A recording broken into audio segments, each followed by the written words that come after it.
Welcome back, everybody, to the Comic-Con podcast. This is episode 7.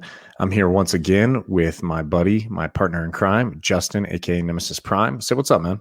Yo, what's going on, Zach? It is Thursday, February 18th, 2021, and I am freezing here again in New Jersey, snowed, iced in. It's getting crazy. What about you? And didn't Texas, freeze and hell over? Yeah, but what's crazy is for maybe once in my 15 years being in Texas, El Paso is the place that it's sought after to actually be in Texas. We're the only place that falls like not in this issue of the electricity problems, the grid, I guess. Yeah, so this is a comic book show and we're not getting into electricity and whatnot, but in a nutshell, basically Texas is part of its own interconnect, and we fall under this I can't remember the right name, the Western interconnect, because we're far western tip of Texas, so we're good. I haven't lost my power once, so God bless and stay safe, all those people out there. I've been seeing a lot of people on Instagram, people that are suffering, and obviously I've been thinking about you, so glad that you're able to get on here. You had no issues, but definitely to all the people who are out there in Texas, survive. Yeah, bundle up, stay safe. Just one more thing in this year of hell that we've had to be going through. But anyway, so if you're listening, you know that you are listening to the Comic-Con podcast. You can find us in a multitude of places. You can find us on Spotify. You can find us on Apple Podcasts, Google Podcasts. We also have an Instagram account, the Comic-Con podcast on Instagram. On there, we also have a link tree, which will direct you to Justin and I's personal personal Instagram accounts, the Milton the Manimal on Instagram and Nemesis Prime on Instagram. We also have our website, our email address, stuttering a little bit here, the Comic-Con podcast at gmail.com, where you can send in voice messages, any questions you want us to answer. And that's kind of what we want to get on. It's the Comic-Con, the community. We really want to highlight things that the community wants to talk about, whether it's comic book questions, comments, or Justin and I like to get into the drama too. So any issues going on out there, bring them up. Let's expose them. Let's talk about them. So that's where you can find us. The easiest way is definitely on our Instagram account with the link tree to all the appropriate places. So anything to add there, Justin? No, I think it's kind of butchered that a little bit. So no, it's all right. It's another week, so shout out to everybody who's listening to us. We really appreciate the support. I know we've got a lot of new followers on our Instagram account, which is always nice. So hopefully you guys, if you haven't checked out any of our previous episodes, make sure you go back and listen to them if you'd like. Of course, Zach does the Mutant Mondays when he can. I'm starting the Star Wars Spec. I should be dropping a second episode probably next week, because Zach's going to be off on the Mutant Monday. So I have and I've been building this in my head of which character I want to do. So I kind of want to get a couple copies before everybody else goes out and run. Yeah, what's up? I don't even know who you're going to be talking about. So you better be telling me too. It's kind of fucked up, man. You'll know before it gets put out there.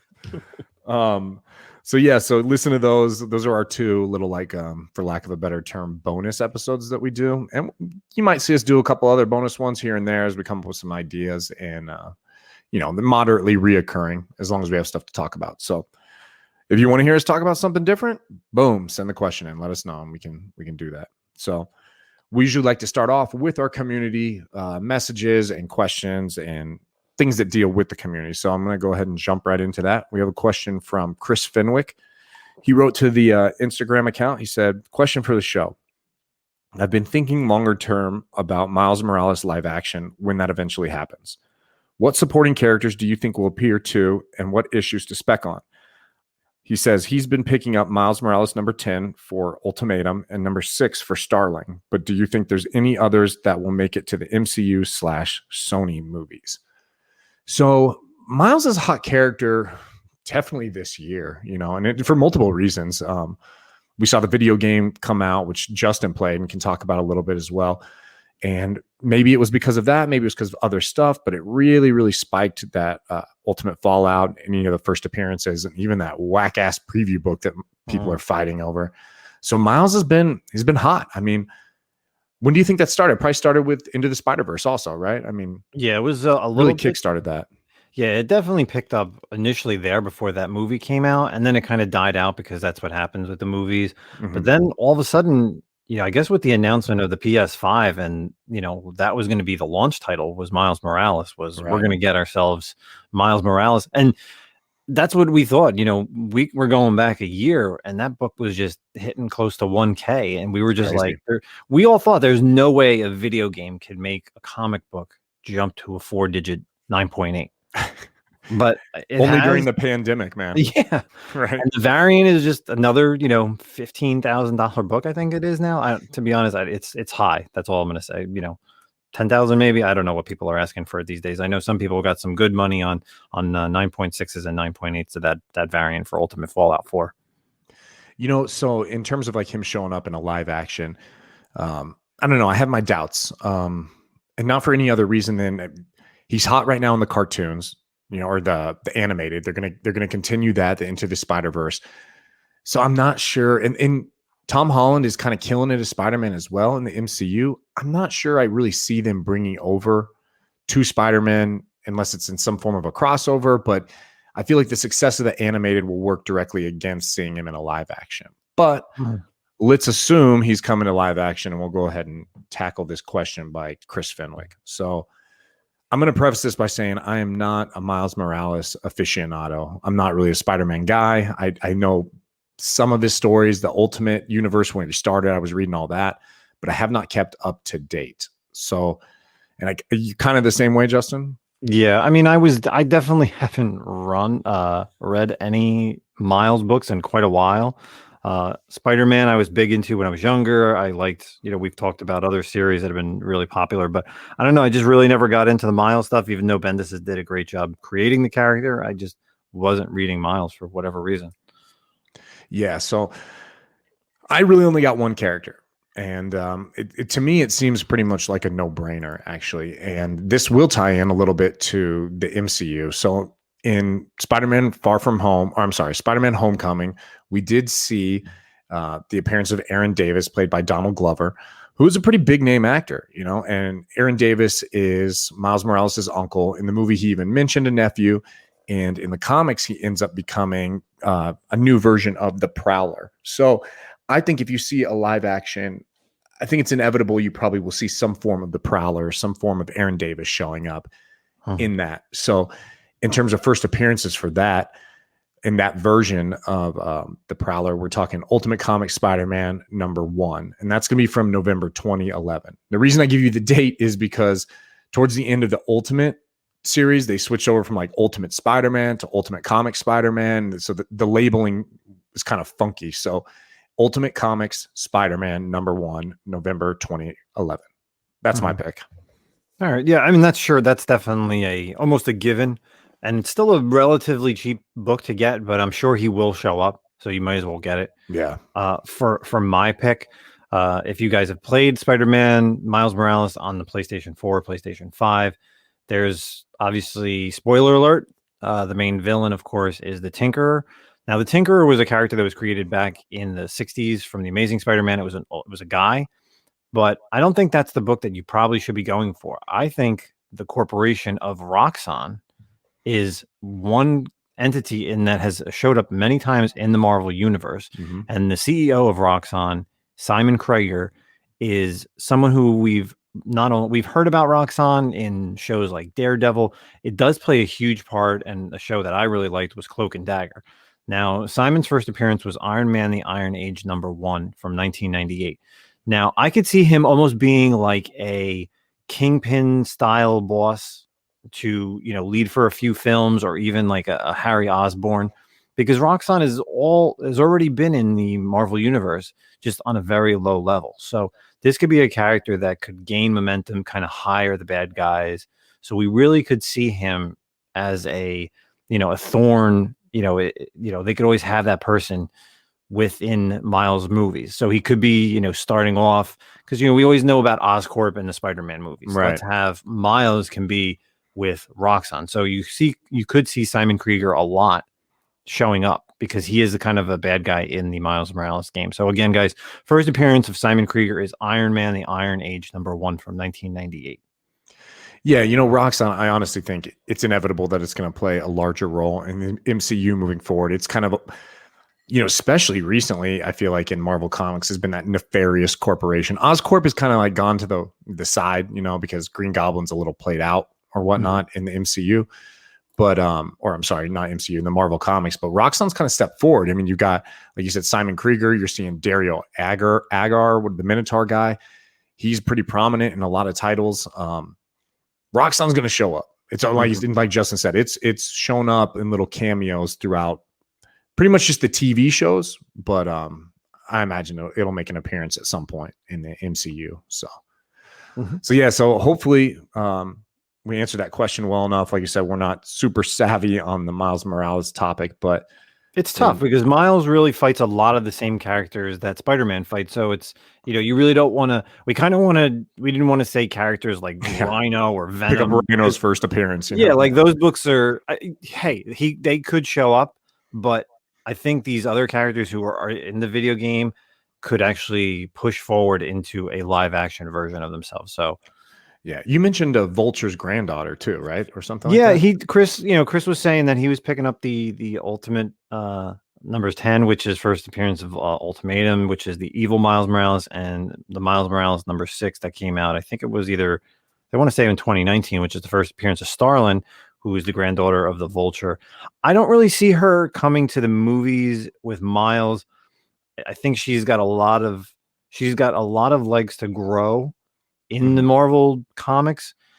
She's definitely nice to see on the Champions team, and maybe down the line we get a Champions movie, a younger group, or they ever have not like a Young Justice version, team like that. But for the Marvel characters, you never know. Maybe all these younger characters could show up, and then we'll have, something like that, similar to like a Civil War or Age of Ultron, of like a Young Avengers, but not Young Avengers characters that we all know and love.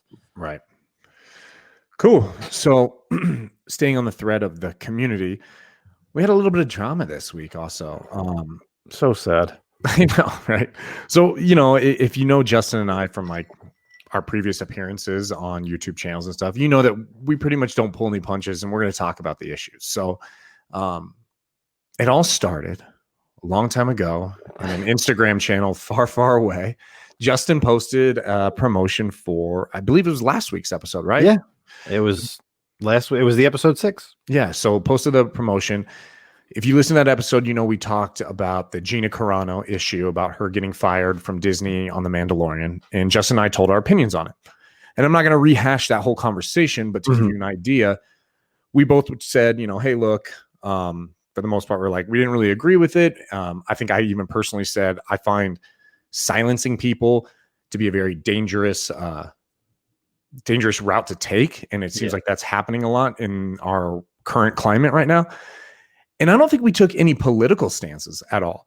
I'm just saying, I don't think you should be silenced, whether you're on the right, the left, the middle, whatever. I'm just not really sure I'm about that. But we had an individual on Instagram take offense and get mad about it, like excessively mad, it felt like, about that comment. And we were called Fox News talking points. I think he also at one point gave me enough credit to be called talking head for conservative media, which was strange because I don't believe I have those skill sets or the knowledge required to do that. But yeah, man, it was just that he kind of lost his mind, huh? Yeah, he said some stuff that we were talking. I guess he something about the comment was like something around in regards with about the vaccine, and I'm just like, I didn't even understand. I even thought, I was like, man, do I have to go back to and listen to the episode to really see what we said? Because I said to him, I said, I know zero. I am like a noob when it comes to political talk. First of all, I don't vote. I haven't voted in probably 20 years. I don't really give a shit. So, and I didn't really say, I don't really think I said anything. So for him, and then the best was, I commented back, like I literally said, what? And I didn't understand it.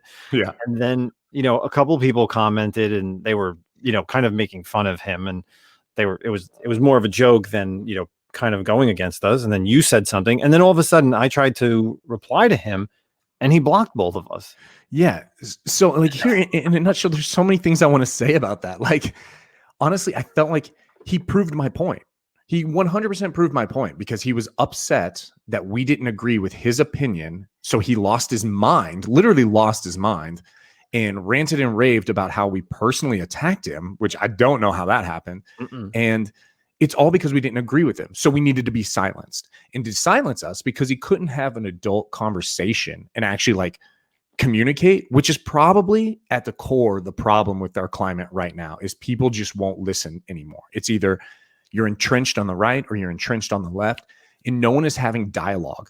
And this guy's just perpetuating that problem. He's like, oh, well, block and I'm done with you. Like, okay, man, you literally just proved my point by walking away. And I tried to reply to him, and I had a really good comment to him, but it was weird. I hit the reply button, and then my comment was there, and then it didn't have his name, so he wouldn't be able to see it. So, and then all of a sudden I was blocked from him. So whatever, again, that's the community we live in. We are part of the comic book community, so it's going to be drama somewhere, unfortunately. And that was, whether it was unnecessary or necessary, I don't even know. I mean, Zach, what do you think? I think it's everyone in the comic book community knows how maybe divisive isn't the right word. Everyone has their own opinion, and like on comics and stuff, of course, like I'm going to sit here and tell you Spider-Man sucks, and that's probably going to piss off a lot of people, but that's how I feel. I don't really like Spider-Man.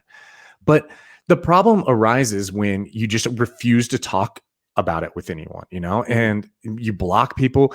I could tell you some of the biggest names, if you will, and I'm, air quote names. The guys who think they're big names in the comic book community are classic individuals who like to snipe comments and then block you so you can't respond to them. And that's the coward move. So honestly, throughout this podcast, as long as Justin and I keep going and we don't get canceled, I guess, if you will, if you disagree with us, tell us. We don't care. We'll talk about it. Like if you actually want to talk about an opinion that we have that you disagreed with, if we offended you. And actually, you know what? There was an individual who commented on the Comic-Con podcast post for that episode who disagreed with us, but he was polite and he was respectful. And he was like, hey, I love your guys' podcast. Don't really agree with you here. I think his point was she works for a private company. They chose to fire her. That's kind of within their rights, blah, blah, blah.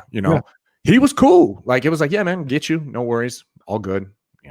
Yeah, we're going to, not everybody's going to agree or disagree, agree with us, disagree with us. That's what it is. That's why you listen to us, because you guys want to know what's going on. You maybe hear something today that you didn't know about and you want to know our thoughts, and you may have the same thoughts. So that's really what it's all about. So I'm in that, that's why I listen to certain podcasts, because I want to hear certain things that I don't want to hear somewhere else. So that being said, this might actually, I think when we started talking, this might be the last time I don't mention someone's name who does this. Like, I'm going to leave the name out this time, but I'm warning in the future. Like, I'm gonna name drop your ass if you continue nonsense. Like if there's nonsense, I'm gonna name drop you. So anyway, moving forward from the comic book community, let's get into some cinematic stuff. We had a big trailer. Huge trailer drop this weekend. You want to start that?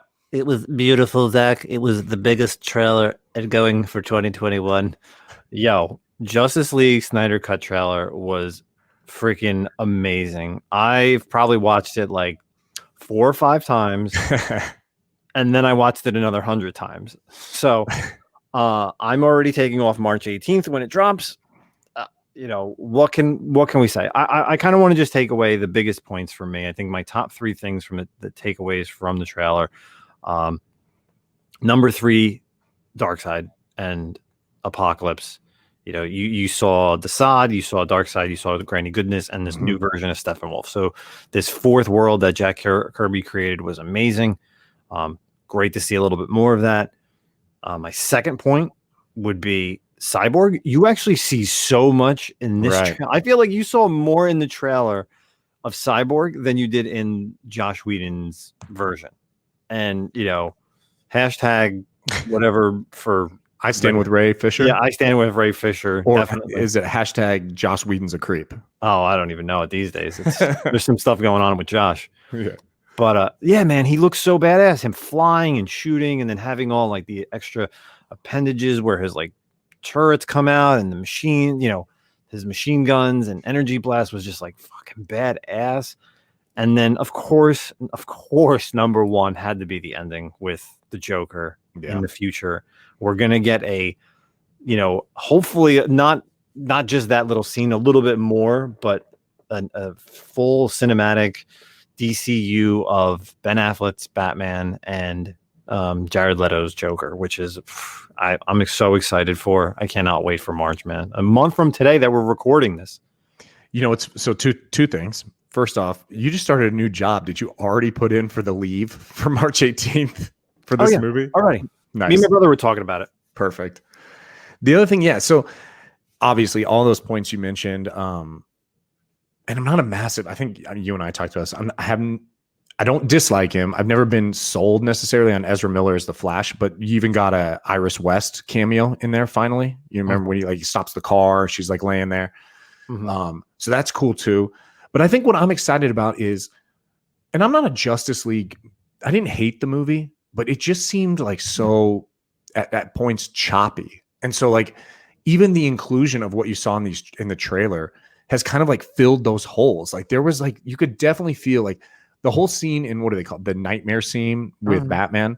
Like that was cool in the movie, but I was kind of like, what is this? Like, what does this have to do with? Like, I don't understand what the point is really here. And maybe the Jared Leto aspect will kind of like tie that up a little bit better. And there definitely just seemed like there was parts cut out that would have made it feel more complete, more compelling of a movie, Oh, absolutely. Well, the original trailer, from things that you seen in the original trailers, was you saw the scene where Flash puts his finger like through the glass, which is him basically going to save Iris.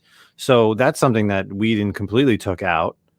And then I think there's another thing with Cyborg. Of course, him playing football. You really don't see that at all. But the best, to be honest, and I'm a human and it happens, but I'm happy that they took out the whole human aspect at the end of the movie. That's what I heard, that they completely took away that whole thing where like there was that family that was stuck with all the demons and and like by the radioactive town, like the Chernobyl type town. Oh yeah, I heard I heard they completely took out that. So it's more just the Justice League fighting, Steppenwolf and what are they called? The demons. I can't even think what they're freaking called. Oh, damn it, man! You said it in it, like the parademons. Oh, there we go. Yeah. So stupid. You mind blanked me a little bit there. Your idiocy mind blanked me. I know. I was like, there's a little word in front of demons, and I can't remember what it is. Yeah, there was a lot of things about that movie that I think it gets so much hate because so many people wanted it to be good. You know what I mean? So it was like a lot of people really, really wanted it to succeed because that's what you want to see is the Justice League. And that it fell short just infuriated people. So it does deserve more. It gets more hate than it deserves, I guess is what I'm trying to say. Yeah, absolutely. But this will be cool. Like, and what is the runtime on this? 4 hours. I can't wait. Yeah, I cannot wait. So cool. There and watch it. So March 18th. That's the day after St. Patrick's Day. So that is perfect. You can get super drunk and you're hungover the next day. You can watch Justice League. Boom. I just got my 2 days planned. There we go. There you go. Or you stay up because you go to the bar and then you right at 12 I don't want to watch it drunk. Well, forget. So cool. So next we're moving on to some comic book talk. And I'm going to let Justin take this one also because, well, you'll know why. Oh, well, thank you, Zach. So this week we had some great Star Wars news. If you are reading or living underneath a rock, they are finally doing a huge, massive crossover in the Marvel comics. So this is right off of StarWars.com. Boba Fett will take on the galaxy's worst in Marvel's epic War of the Bounty Hunters. So this is going to be done by Charles Soule. It's coming out on May the 5th, which is, of course, May the 5th. We all know is Star Wars Day. It kicks off in May with War of the Bounty Hunters Alpha #1. And of course, Charles Soule is going to be writing it. And we got Steve McNiven doing the art. Ooh, pretty McNiven. Yeah, pretty badass.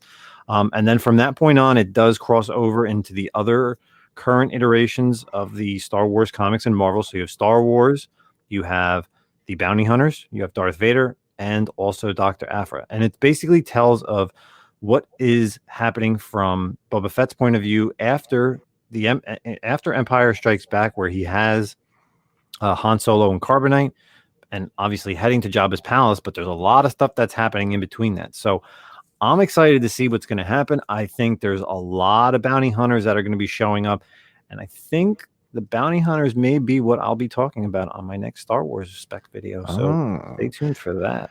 So you brought up a good point. And I think this is something, maybe if you aren't a Marvel Star Wars reader right now, something that is kind of important to know is the first run by Jason Aaron was done after A New Hope. And then you have Empire Strikes Back, the film.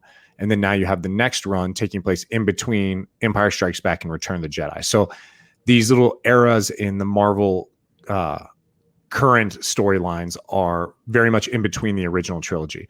So you were saying he has not dropped off Solo to Jabba yet? This is we're going to see this, like he's in transit pretty much from Cloud City to in the previews Jabba. For War of the Bounty Hunters Alpha, you actually see him in his ship with Han Solo and Carbonite. Okay. Obviously there's no text, but you do see him talking to Bib Fortuna. So we're going to see what's going to happen, and cool.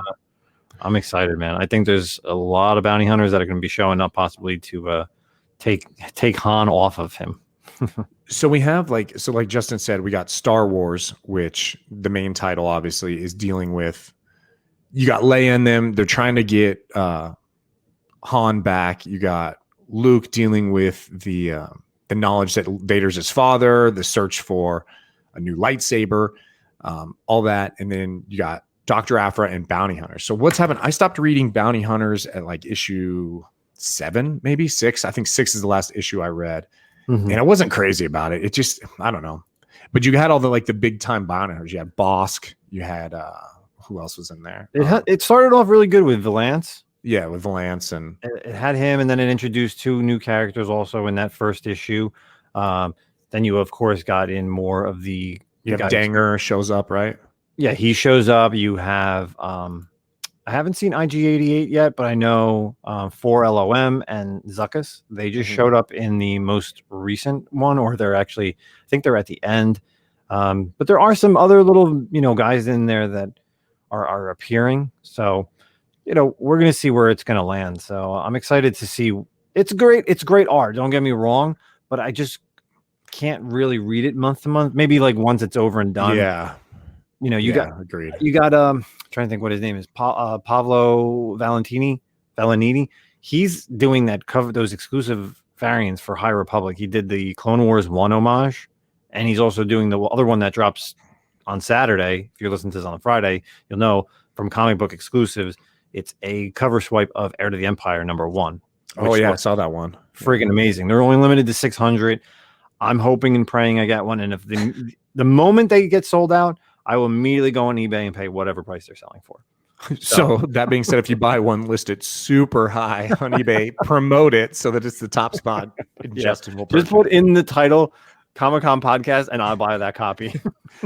A la Nemesis Prime. Yeah, this one's for you. So really excited for that. And actually, sticking with some news, and this just dropped literally about 2 hours ago, right on GameRadar.com. Todd McFarlane expands the Spawn comic book and 4 new ongoing titles. So wow. Todd McFarlane was teasing some stuff over the past few days that he had, some stuff that was really huge, and everybody probably thought it was going to be information about the movie. Right. But he's actually going to be doing some big stuff coming out with, obviously, that we have the 29th year of Spawn, and it's going to be Spawn's universe. So of course his long running Spawn title has now been like the flagship for Image because it hit over 300, but the banner name is called Spawn's Universe. So the first wave of the Spawn universe is 3 books. You have King Spawn, the Gunslinger, and the Scorch. It all begins in June with Spawn Universe #1, followed by King Spawn in August and Gunslinger in October, and the Scorch in December. But what's really interesting is he has got an all-star cast of both writers and artists. You have, of course, our friend Donnie Cates. You got Frank Quigley. You got Greg Capullo, Mark Stravesky, Sean Garden Murphy, which is really awesome. Art Adams, Scott Campbell, just to name a few. So I'm really excited to see this because that's some stuff that we haven't really seen from Spawn in a really long time. Yeah, whenever like I'm not a massive Spawn fan. I know I don't know enough. I think I read the first 50 issues and then I kind of fell off at that point. But when you announce, even as you're talking about it right now, and you announce, oh, there's going to be new Spawn titles, immediately my first thought was, ugh, is there going to be a Sam and Twitch title? Like, how garbage is that going to be? Like, I just like, please don't do a Sam and Twitch title. But that's cool. King Spawn, Gunslinger Spawn are definitely badass. I'm not sure who the Scorched is.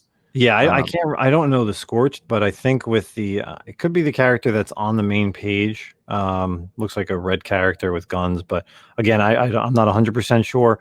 But I'm excited to see these other writers take on this, because you haven't seen a big name writer on Spawn in forever, like someone really, really good. Like, I think it was supposed to be, oh, what's his name? He did it for probably a few issues. Jason Wood. No, he did Star Wars on. I'm not sure who you're talking about. I know I'm sorry. I'm gonna look this up while we're doing this. Yeah, I'm looking at the little article right now as well, and so he's talking about good luck. I hope it works. Spawn it probably is kind of frustrating for Spawn readers to only get the one solo title once every month. And they do have a ton of characters, so it's about time they kind of did like their own in-universe thing. I know they tried with like Angela, and then obviously Marvel ended up jacking that character and bringing it over. But that's cool, dude. I mean, hey, more comics the better, in my opinion. Let's get some more books out there, and the artwork on these are always so killer. So these are like key issues that you can pick up probably. And oh yeah, well, definitely be hot. You'll see these on the top 10. That's damn sure. Oh yeah, you're definitely gonna get a lot of variants on these. I know. J. Scott Campbell was teasing off some of his stuff, but I'm really excited to see this. It's going to be something interesting for Spawn, because everybody ran out and grabbed those 300s. There was tons of variants, but at the end of the day, are you really that big of a Spawn person to want to continue it? I don't know, but I might have to go back and read Spawn. I might have to get caught up. I hate not being in the know. So I was a huge fan back in the day. Oh, Brian Wood. That's who we were thinking of. Remember Brian Wood? No. What else have you done? He did this. He did his Star Wars run for Dark Horse prior to it getting sold back to Disney. Okay. And he was supposed to he did Spawn very, very briefly. Writer or art? He's the writer. Okay. Yeah, he's done, and he was supposed to do a lot of stuff. He did that comics series DMZ. Do you know that? Sounds familiar. Okay, so he's done that. He's done some Marvel stuff as well. I know the name, but he was supposed to do Spawn, and it was supposed to be a big thing, and then it just never panned out. It never panned out to what it wanted to be. So he didn't take over, because I remember seeing like the advertisements, like, he's taking over for Spawn, and then it never happened. So he did some X-Men stuff also. He did the Ultimate Comics when it switched over from Ultimate to Ultimate Comics. He did Ultimate Comics X-Men. He also did the Generation X stuff a little bit. So okay, he did Conan. He did Conan the Barbarian. I remember that too. Oh, okay, cool. Sweet. Well, cool. I mean, there you go, Spawn fans. Something to look forward to. When did you say that drops? That is going to be dropping. It's going to be every month starting this summer. Oh, wow. So soon. Mm-hmm. Good deal. Maybe that's why Donny Cates is slowing down on some other stuff. Okay. So moving into the TV era of news a little bit there. So we got some Marvel and some DC TV news. We'll start out with the Marvel since we did DC first on the film. So kind of big news, exciting somewhat. I mean, I say big news, but we still don't really have any real news for it. But Punisher and Jessica Jones' rights have now been exhausted the 2-year little waiting period and are back in the hands of Marvel. So that's good. I mean, I think probably out of all those Netflix shows, those 3 characters, Daredevil, Punisher, and Jessica Cruz, were the most well received. Jessica Jones. Jessica Jones. I'm sorry. God. Yeah, those three were the most well received. And honestly, people see those characters now. Like when they think of Daredevil, they think of Charlie Cox. When they think of Punisher, it's John Bernthal. Mm-hmm. And honestly, I mean, we've only seen one Jessica Jones, and it's Kristen Ritter just crushed it. So now, I think on our first episode, we talked about the drama with Punisher. So I'm not sure what's going to happen with the Punisher character. There are some rumors that Charlie Cox might be showing up in, was it Spider-Man 3, possibly even She-Hulk. So it's cool. I mean, it's good. The rights are back, and at least now Marvel can start to decide what they want to do and possibly bring these characters over. Yeah, for me, I was actually a big fan of Jessica Jones, and I never read Alias. Yeah, me neither. It was really something that I just I was like, let me try this on Netflix. I actually tried it before even like Daredevil, to be honest. Like I really wasn't a fan of the Daredevil series 1. And then when this started, I was like, oh, let me try like season 1 of this. And I really stuck with like the Purple Man. And, and the guy who played him is amazing actor. Yeah, David Tennant. Yeah. Oh, yeah. Yes. So it was really good to you really stick with her. And she's a great actress for that character. And it's just something that you don't really see. Like she's not really using powers as much as these other characters can do. Mm-hmm. Like she has them. You in the back of your head, you're always like, what does she do? What does she look like? What's her costume? Like, does she use them? But she never really uses them. So right. I'm excited to see if they do bring her back, maybe on Disney Plus, we'll get like a season, 3, I guess would be for her. Season 4. She had 3 seasons, right? Yeah. Cause the second season was with the issue with her mom. And then wasn't the third season Fool Killer? Yeah. Yeah. So, and then of course, with the Punisher, same thing. We'll get a season 3. And I really got to go back and I got to rewatch season 2 because I forget a lot about that one. Season 1, I always rewatch. Season 2, I definitely want to rewatch soon because if they do make something, man, I'm sure those ASM 129s and that Alias number 1 is going to start popping up again. Yeah, that casting too with Kristen Ritter, it's kind of like already feels like one of those iconic castings, like Robert Downey Jr. as Iron Man. Like you can't see anyone else play Iron Man, or even Hugh Jackman as Wolverine. And maybe it's because we've never seen anyone else play these characters, but it just seems like it was so right. It just fit. Like I love Charlie Cox as Daredevil, but I could probably get on board with a different casting for Daredevil. Like if they got someone good, I'd be like, okay, that's cool. I can see that. I don't know if I could see a different Jessica Jones, to be honest with you. No, I can't. I don't even know who you'd pick, to be honest, nowadays. And same thing with Barnthal. You got Punisher. I mean, he was the perfect Punisher. He brought the intensity and the emotional aspect for him on so many levels. And I absolutely love, John's work.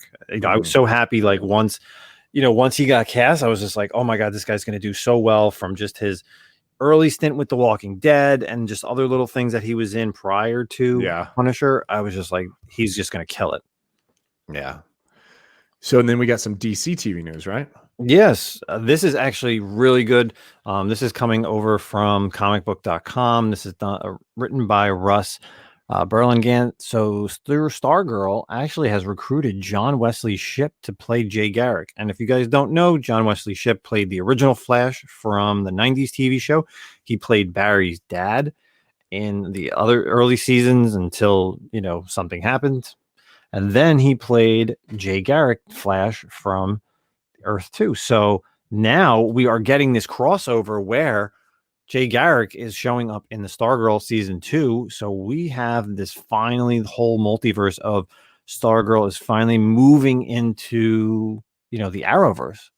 So didn't we see, and I feel like I kind of stopped watching around this time was the Infinite Crisis storyline. Didn't Jay Garrick die on the cosmic treadmill instead of Barry during that?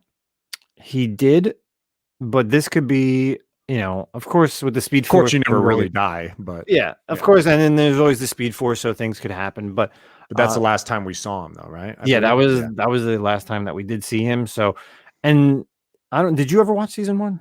Did you watch season 1 of Stargirl or no? No, I did not. All right, so I'm really excited for season 2. They left it on such a cliffhanger for a great villain, and it's someone who haven't seen probably in the past, I'd say 3 years. I think he briefly showed up in a Justice League crossover. in Rebirth, probably, or in between Rebirth or before Rebirth, I should say.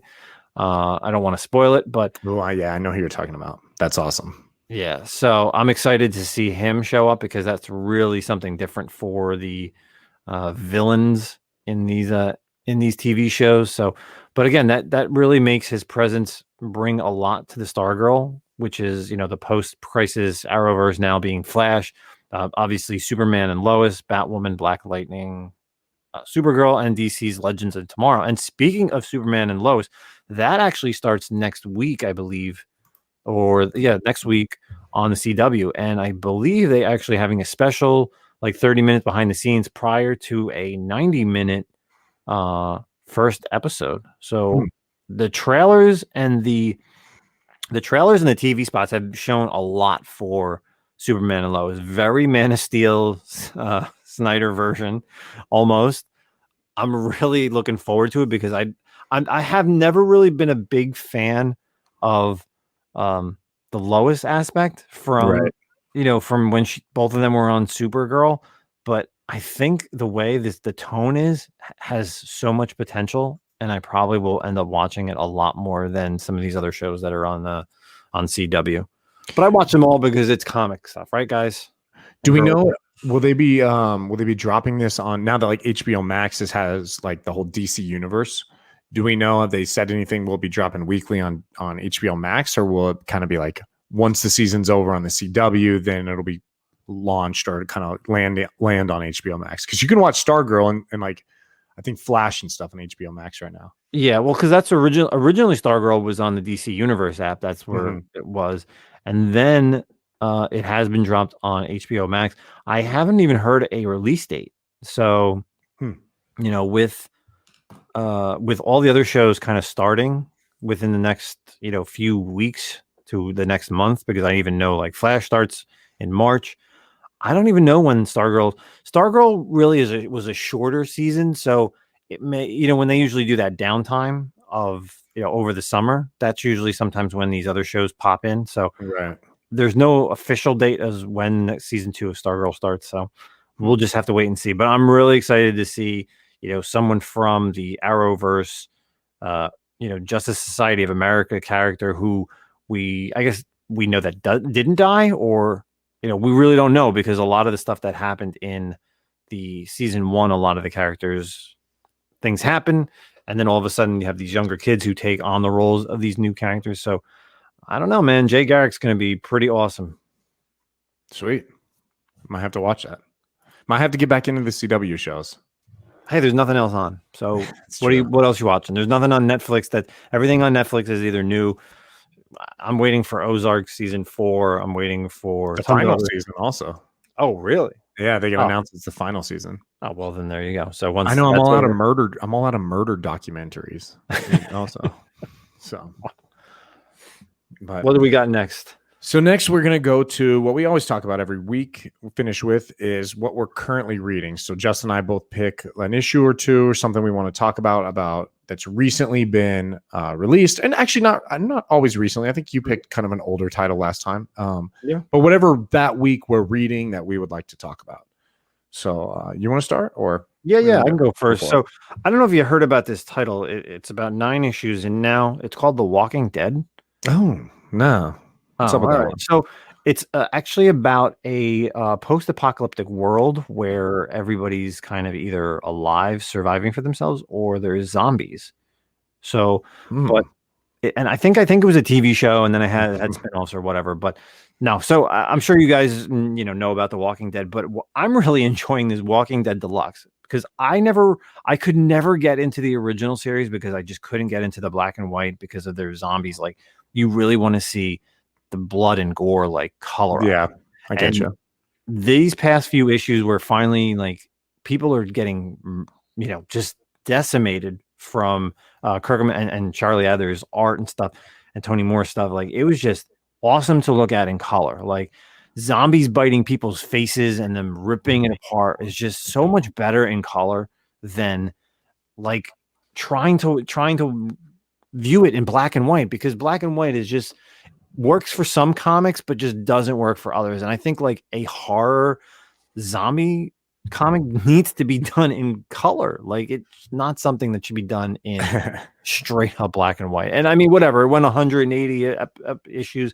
It's got a TV series, so I'm sure people out there are going to hate me for saying that, but I really think if you weren't able to pick up those issues, now's the time to start getting into them and just picking up all these issues now in color, because sooner, obviously very soon, they're only on issue 9, but you're going to get into like the governor issues and the Michonne. So you're going to see like her and the whole, all out war eventually will come probably in the next like 2 years or something, whenever they release these. But I just think there's so much more action that's shown in color than the non-colored version that they did back in the day.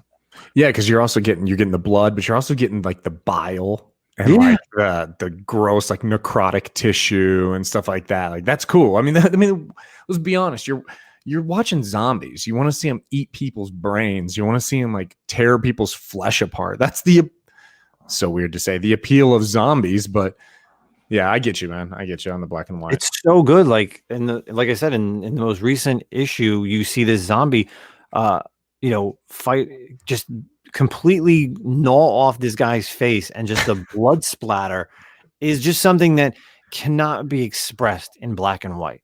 I'm sorry, it just can't be. You need a therapist. I'm sorry. I like the blood.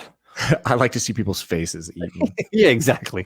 I like zombies getting shot in the face in full digital color, black and white.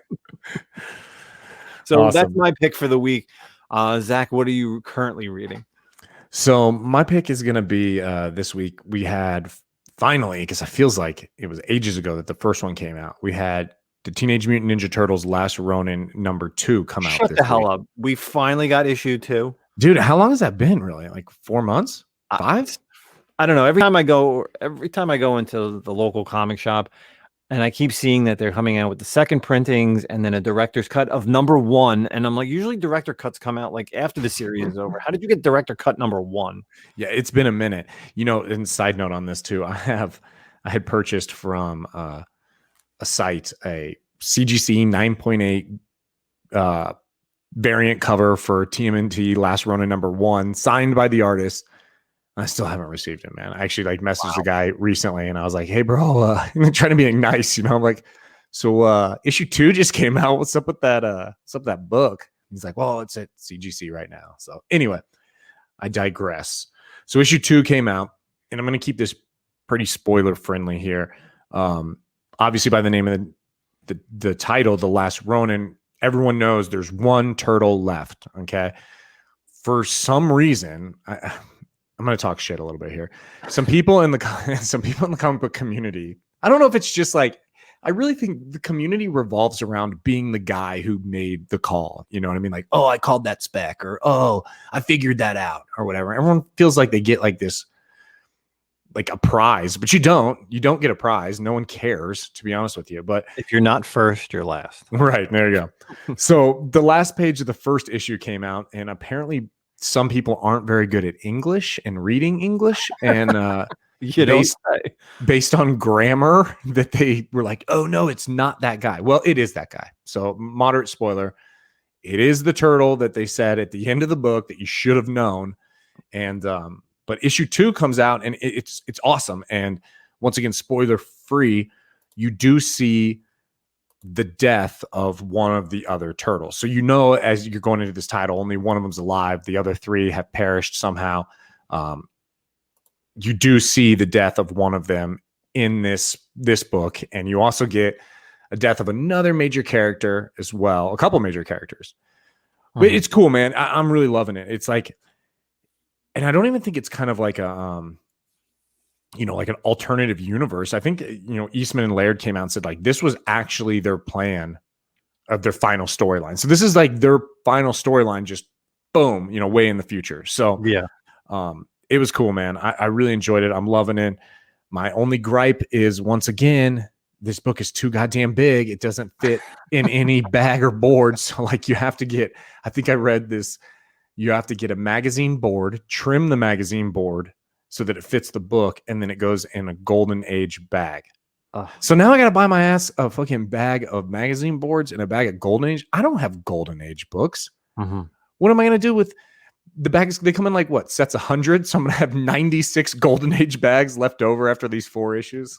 Hey, you never know when you're going to start buying those DC Golden Age books or Right, Atlas books and horror comics. So exactly.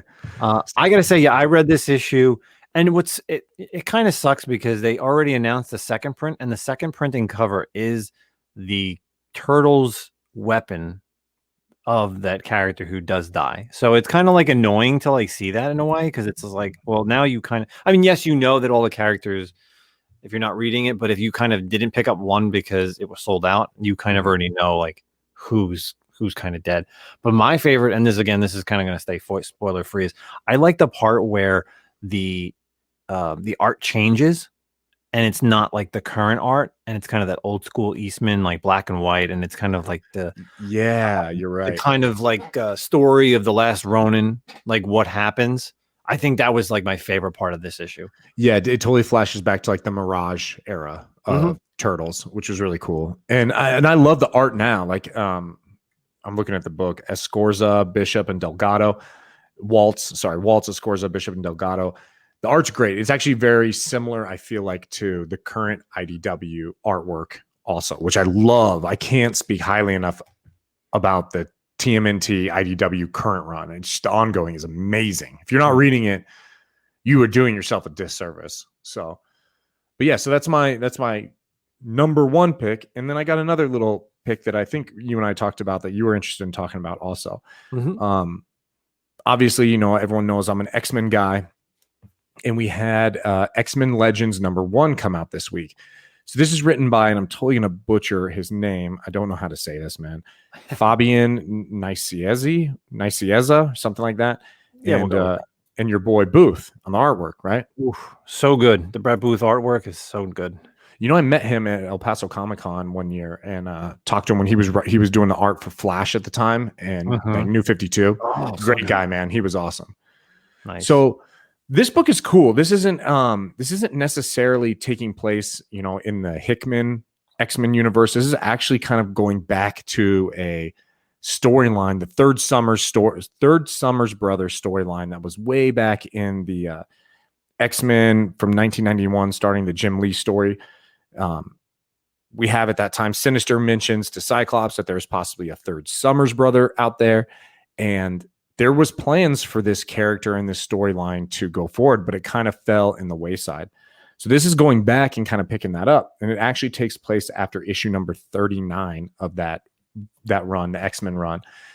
So what it talks about here is, you know, I could probably even do a Mutant Monday on this if I wanted to, but briefly, there's a character named Adam X, Adam the Extreme, who was super 90s character. I mean, totally.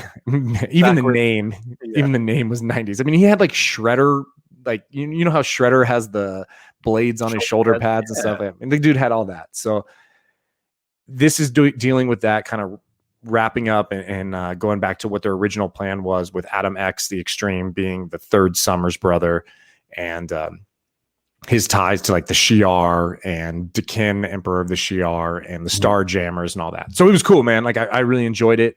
It was fun to read, and obviously I'm a big Cyclops and Havoc fan. So anytime you throw the Summers brothers in there, boom, I'm in 100%. So hey, if Comic Raiders listen to our podcast, man, he likes Cyclops. So this is a book that you definitely got to read. And I'm on board with you. You know what it is? Like I said to you, I always feel like art dictates storylines for me, and Brett Booth's art is fucking awesome. His New 52 Flash, his Teen Titans New 52 really was awesome for me. And then of course, my boy doing the inking, Adelso Corona, he's killer with Brett Booth's pencils and inks, man. He throws some awesome colors on that. So I like the story a lot, and I didn't really know where it kind of landed in the universe of Marvel, but now that you told me exactly where it is, I definitely am gonna kind of stick with this series, because I think it's all different, right? I think every issue is going to be a different character, or at least like maybe 1 or 2 or 3 issues will be this storyline, and then I think it changes the storyline as the series goes on. Because you mean like almost like an anthology? So they'll follow Yeah, like the arc of Adam X for a while, and then they might switch to someone else. Yeah. So instead of it just always being him, but it's all these different untold stories. Similar to like when I did my Wolverine pick a couple weeks ago.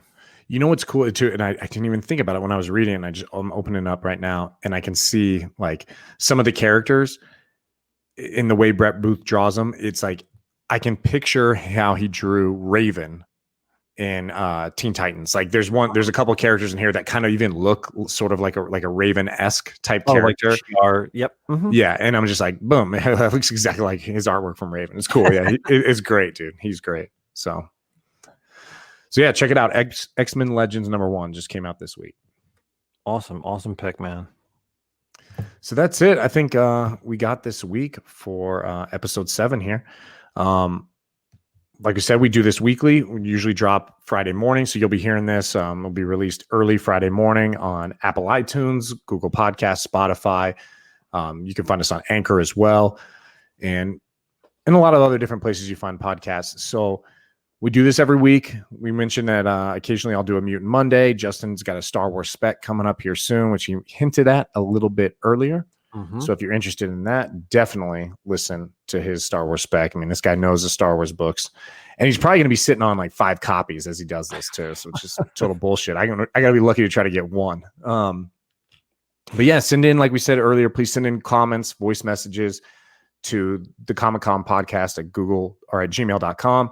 And tell us what you want to hear us talk about, and we will go over it. It's definitely a lot easier when you guys give us topics than us. Yeah, absolutely. If you guys see something, maybe we don't find an article that we want to talk about, I think that's really the best thing out there. Any type of question, like Chris Fenwick's today with the Miles thing, we don't really, we're not going to just come up with stuff if we don't know. We'll tell you flat out if we don't know it, but at least we're going to kind of answer those questions because that's what really we're all about. I have started dropping stuff on our YouTube channel at the Comic-Con podcast next week. I'm going to throw up some Mutant Mondays from Zach, of course, my Star Wars stuff. And as the time goes on, we, of course, will be doing some live shows. I think in March, we'll definitely start doing a first-time live show just so everybody who wants to joins us and sees us in our, sweatpants and hoodie. And beers. And beers drinking. So... and yeah, I'm excited, man. This Star Wars spec will be a little fun one dropping next week. Sweet. Oh, one topic we didn't cover, and I'm not going to bring it up here, but maybe we can save it till next week. Maybe if you want to hear more about it, ask us a question. We'll talk about it next week also. But if you haven't seen that Mortal Kombat trailer, bro, you need to. It looks awesome. And I liked it, the first Mortal Kombat movie. I liked it for what it was, man. I thought it was good. I recently just rewatched it. Oh yeah, it was on TV. I rewatched it too. Yeah, it's great, dude. It's in the soundtrack for that. Oh my god, it's awesome. Mm-hmm. So yeah, check out that Mortal Kombat trailer coming out, and that's all we got this week, guys. So thanks for listening, and drop us a line either on any of the Instagram accounts, whether you liked, disliked, hated, whether we got too political and we pissed you off. Just don't block us, and we will continue to dialogue with you. So. That's all I got. What about you, Justin? No, man, that's it, man. It's been a great show. Of course, I love spitting an hour with you, just talking comics. It's always fun every week. So support. Thank you guys so much for the support out there in the community. All I have really is if you are listening to us, just tell your friends. We'd love to hear more people, that you can get to. All the men, women, boys, and girls out there. Thank you so much for supporting the Comic-Con podcast. Take it easy, guys. Talk to you later. Out.